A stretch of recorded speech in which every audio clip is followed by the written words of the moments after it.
I'm Todd Lewis from Fiasco Sports, reporting for the SA Footballer magazine. Today I'm joined by Haughey, the assistant coach of the Eastern Park Football Club in Division 4, and he's going to do our weekly roundup.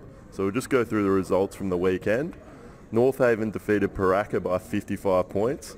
Colonel Light Gardens got over Kenilworth by 1 point, close victory there. Salisbury defeated Hope Valley by 6 points, another great game.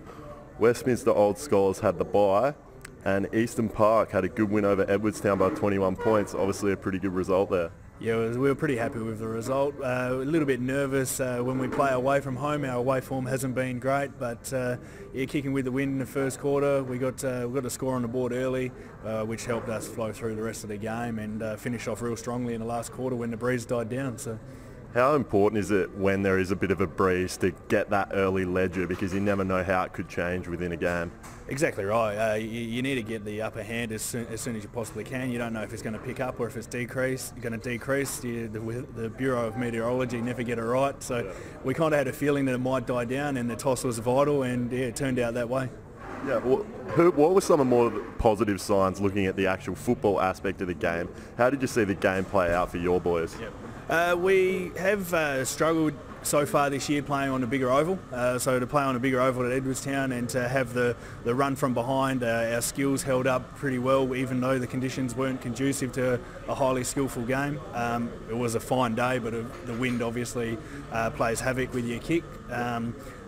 Those particular aspects, our ball movement, we took that to the next step again, which we've been working on at training, so that was very pleasing. And who would you say were some of your better performers on the day?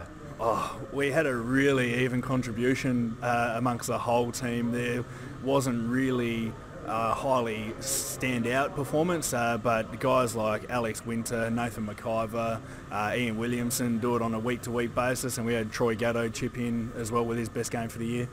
Okay, we'll just move on to next week's fixtures. I'll just get them up here.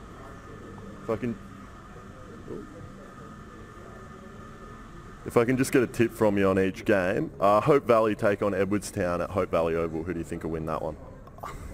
We've had both those teams for the last 2 weeks. I'd say probably Edwardstown would get up there, but it would be a close game at Hope Valley. Yeah. Paraka take on Salisbury. I would tip Salisbury. Yep. Westminster Old Scholars had the bye last week. They're back playing North Haven. It's a real tough one. Westminster at home. Yep. And Kenilworth have the bye, and Eastern Park have a home game against Colonel Light Gardens. You mentioned playing away from home, you get a bit nervous. Be happy to head back there this week. Yeah, 2 weeks on the road, and we're happy to get home. I'm pretty confident, but yeah, you never know what's going to pop up on the day, but yeah, we're pretty hopeful. Yeah, even though you had the win on the weekend, I'm sure there were some things you could probably improve on for this week. What were some of the things you think you can work on at training and be ready for with Colonel Light Gardens this weekend?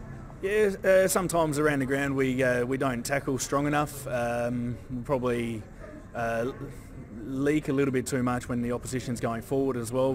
Probably our defensive game is something that we need to work on. Yeah, it's been such a close competition this year. You see by some of the results on the weekend, there was a 1 point win, a 1 goal win. How have you found the standard at Div 4 level so far? It's been quite surprisingly good. Based on where I've played previously, and every team is starting to bring in new tactics. So you'll see a lot of teams are zoning, a lot of teams are real focused on what they hear it in the AFL, team defence. Everybody's getting a little bit more, I guess, professional-like. It's been a really good standard. You see the top 5 teams all have the same amount of wins and losses, so yeah, it's going to be a really interesting year. Seeing that you all do have the same wins and losses, what do you think your realistic expectations for the rest of the year? There's obviously a good chance to finish in the top 3 and have a real tilt in the finals. That's where last week's win was vital. We lose that game, we go 2 behind Edwardstown. We now come even, a game at home to finish off the first round of games. And yeah, hopefully our away form can carry us through to a top 3 position, and we'll go from there. Okay, thank you, Alex. I'm Todd Lewis from Fiasco Sports, reporting for the SA Footballer magazine. I've been joined by the assistant coach of Eastern Park, Haughey, and he's done our weekly roundup of Division 4.